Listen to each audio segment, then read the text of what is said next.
Welcome to day 13 of Organic Name Reaction series. One reaction at a time.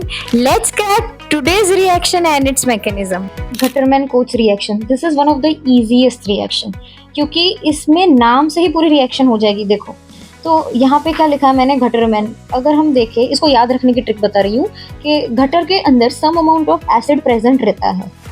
पानी के साथ, sewage water के साथ सम अमाउंट ऑफ एसिड होता है अंदर, तो उससे हम HCl को याद रखेंगे.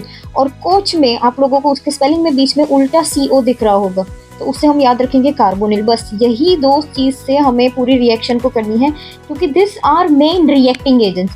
कैसे बनते हैं उसको देखते हैं, पर उससे पहले हम ये समझ ले कि यहाँ पे बनेगा क्या. तो यहाँ पे बेंजीन से बनेगा बेंजाल्डिहाइड. अब हमेशा एक चीज़ को याद रखना कि कहीं पे भी अगर रिएजेंट में आप लोगों के पास कार्बोनिल आ जाता है, तो carbonyl always increase 1 carbon in product. तो उससे हमें देखो, मैंने ये चीज़ क्यों इतनी हाईलाइट की, क्योंकि अगर आप लोगों को गटरमैन कोच में रिएक्टेंट याद नहीं आ रहा कि रिएक्टेंट क्या है मेरा, पर आप लोगों को प्रोडक्ट याद है और रिएजेंट भी याद है, तो आराम से ढूंढ पाओगे. देखो यहाँ पे इतने सिर्फ बेंजीन है, यहाँ पे 1 कार्बन इंक्रीज हुआ है. ठीक है, तो एक याद होगा तो दूसरा पता चल जाएगा कि क्या हो सकता है. पर उसके लिए नाम के ऊपर से हमें ये याद रहना चाहिए कि गटर में acid some amount of present रहता है और कार्बोनिल. क्लियर, यहाँ तक समझ आया.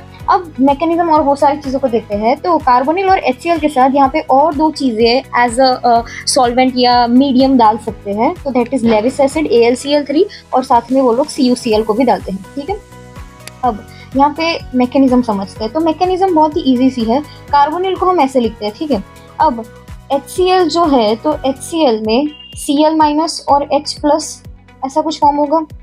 यहाँ पे जो कार्बन के ऊपर नेगेटिव चार्ज है वो अटैक करेगा H+ पे, तो ये कुछ ऐसा बन जाएगा. और जैसे ही वो अटैक करेगा, देखो कुछ ऐसा दिखेगा.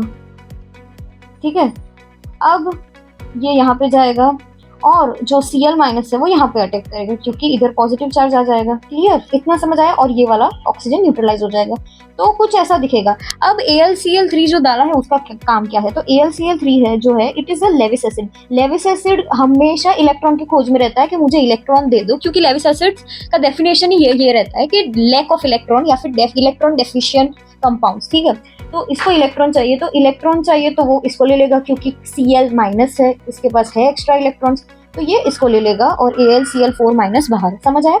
तो ये कुछ ऐसा दिखेगा. Now this is our attacking agent on benzene. इसको हम बोलेंगे फॉर्माइल कैटायन. अब ये वो लोग MCQ में भी पूछ सकते हैं कि कौन सा अटैकिंग एजेंट है. अब फाइनली देखते हैं कि बेंजीन के अंदर ये रेजोनेंस ब्रेक होके बन जाएगा negative positive. Negative group attack करेगा फॉर्माइल कैटायन के ऊपर, और बस यहाँ पे ये लग जाएगा. अब सिंपल सी एक चीज़ करनी है कि यहाँ से एक H+ को निकाल दो, तो यहाँ पे माइनस आ जाएगा. और जैसा है नॉर्मल एक बेसिक सा रूल कि नेगेटिव पॉजिटिव जो है वो डबल बॉन्ड बना लेता है, तो यहाँ पे डबल बॉन्ड बन जाएगा. ठीक है, और ये जो क्लोरीन है वो HCl के फॉर्म में बाहर. ठीक है, अब बहुत सारे क्लोरीन्स रहते हैं, तो कुछ इसके साथ भी जाएंगे, कुछ इसके साथ भी जाएंगे. ठीक है, बहुत ईजी सी मैकेनिज्म है. क्लियर.